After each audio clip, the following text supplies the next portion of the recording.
Arkansas went to the Bahamas with one of the most talented young rosters in college basketball, but talent was never the real question.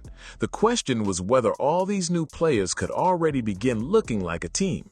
4 games later, Arkansas came home undefeated after winning by 47, 40, 42, and 57 points.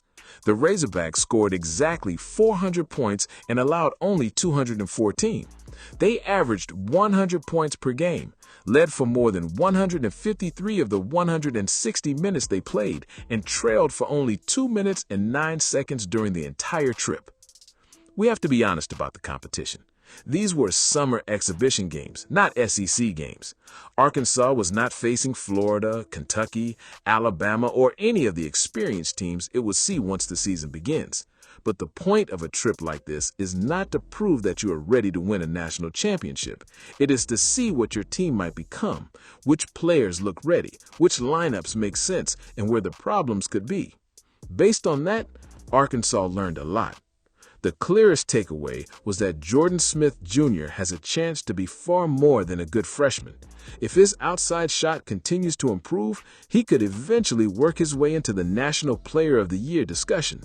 That sounds like a huge statement after 4 exhibition games, but Smith showed almost everything you would want from a player expected to control a team.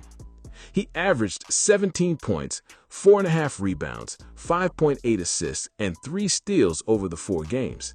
He shot 48% from the field, made 4 of his 11 three-point attempts, and committed only 3 turnovers in 100 total minutes. Smith had 23 assists against those 3 turnovers. That is nearly an 8-to-1 assist-to-turnover ratio from a freshman handling the ball as much as he did. Smith's best game came against Carleton when he finished with 20 points, 11 rebounds, 11 assists, 4 steals, and only 1 turnover. He shot 9 for 14 and posted a plus 46 in 30 minutes. Arkansas won the game by 40, which means the Razorbacks were actually 6 points better than that margin while Smith was on the floor. The most exciting part is that Smith does not need to make 5 threes to take over a game. He controls possessions through his defense. He gets stops, creates deflections, attacks passing lanes, and turns those defensive plays into easy chances on the other end. When Arkansas needs somebody to settle the team down, he can run the offense. When it needs energy, he can pressure the ball. When it needs a basket, he can use his strength to get downhill.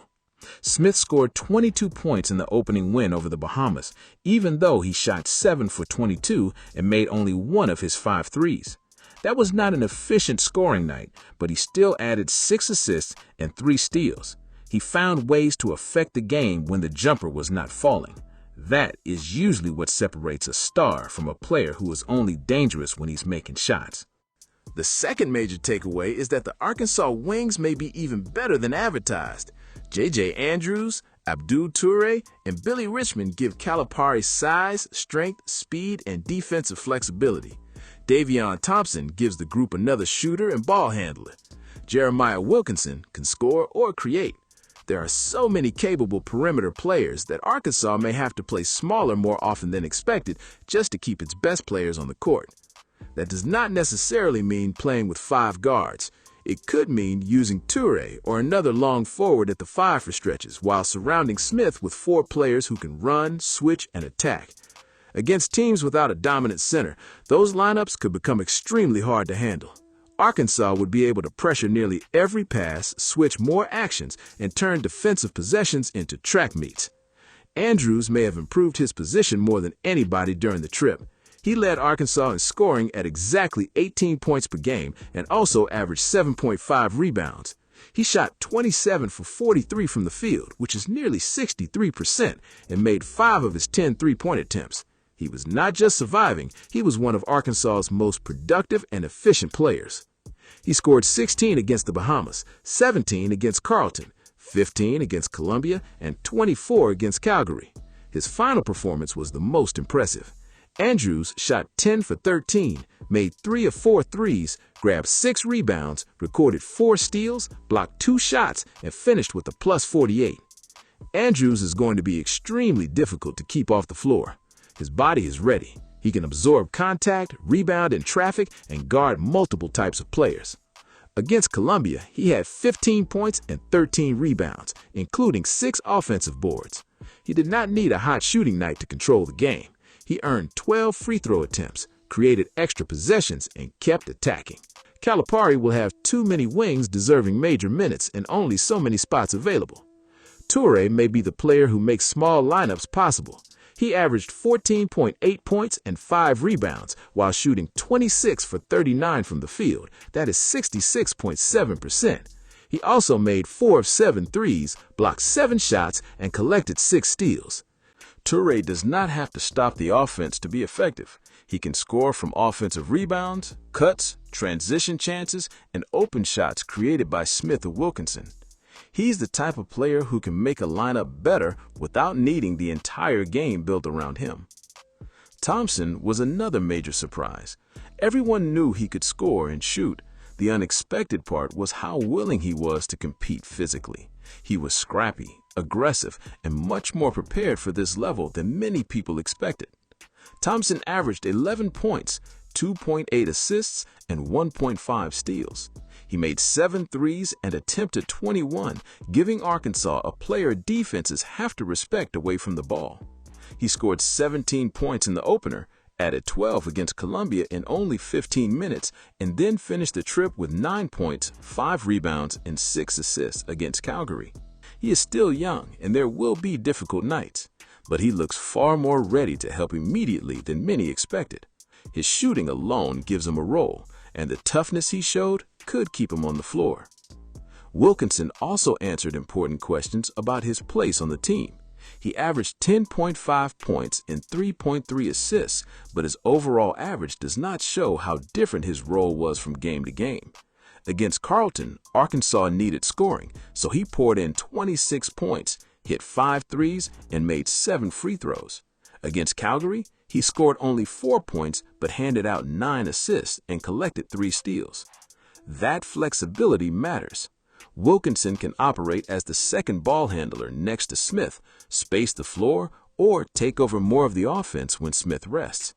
Arkansas does not have to place all the responsibility on one freshman guard. Richmond remains another important piece. He was excellent in the opener, finishing with 16 points, 5 rebounds, 6 assists, and 2 steals, while shooting 8 for 12. His strength and speed make him dangerous in transition. His experience also matters on a roster that Calipari said had an average age of around 18 years and 9 months. Richmond's biggest concern showed up against Columbia when he committed 5 turnovers. He can sometimes drive into a crowded area without a clear plan for what comes next. When the floor is open, he can be extremely effective. When the defense is already set, his decision-making and outside shot will determine how much he can stay on the floor next to the other wings. All of that leads to the biggest unresolved question. Arkansas has plenty of big men, but it still does not have a clear leader at center. Having several capable options helps, but quantity is not the same as having one proven player who can control the paint against SEC competition. Caleb Ourigou made the strongest late push. He averaged 7.8 points and 7.5 rebounds in only 18.5 minutes per game. He started the final 2 games and finished the trip with 10 points and 16 rebounds against Calgary. He has the physical presence Arkansas needs, but he had only been with the team for a short period before the trip. It would be unfair to expect him to look fully developed immediately. Maker may have been more athletic than expected. His 5 blocks and 5 steals against the Bahamas were impossible to ignore. He also grabbed 7 rebounds against Calgary. Maker can move, cover space, and create defensive plays that most 7-footers cannot make. The question is whether he can handle stronger interior players who want to move him under the basket.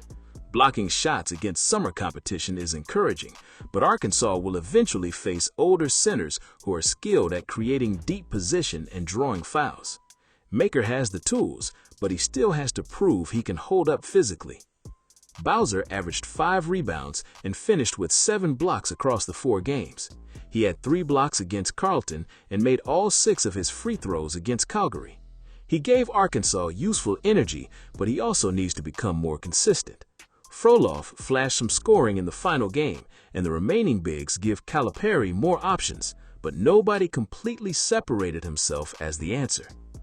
Arkansas did not prove it is a national championship team in the Bahamas. It did prove that the talent is real. Smith looked like a possible star. Andrews looked impossible to keep off the court. Toure looked like the perfect piece for nearly any lineup. Thompson appeared ahead of schedule. Wilkinson showed he can score or create. The wings may be so good that Arkansas has to rethink how often it uses a traditional lineup. The one major issue remains inside. Ourigou may eventually become the answer. Maker has exciting tools. Bowser and the other bigs give Arkansas depth. But right now, the center position is built more on potential than certainty. That may be the difference between Arkansas being a dangerous tournament team and becoming one of the true favorites in college basketball. If one of the big men develops into a reliable interior presence, this roster has very few obvious weaknesses. If that does not happen, Calipari may have to lean heavily on small lineups and hope the speed, pressure, and talent on the wings are enough. After 4 games, that is the real Arkansas story. The Razorbacks may have one of the best young guards in America, more playable wings than they can comfortably fit into one rotation, and a defense capable of overwhelming opponents. They also have one major question in the paint. The Bahamas did not answer everything, but it showed that the ceiling of this team is extremely high.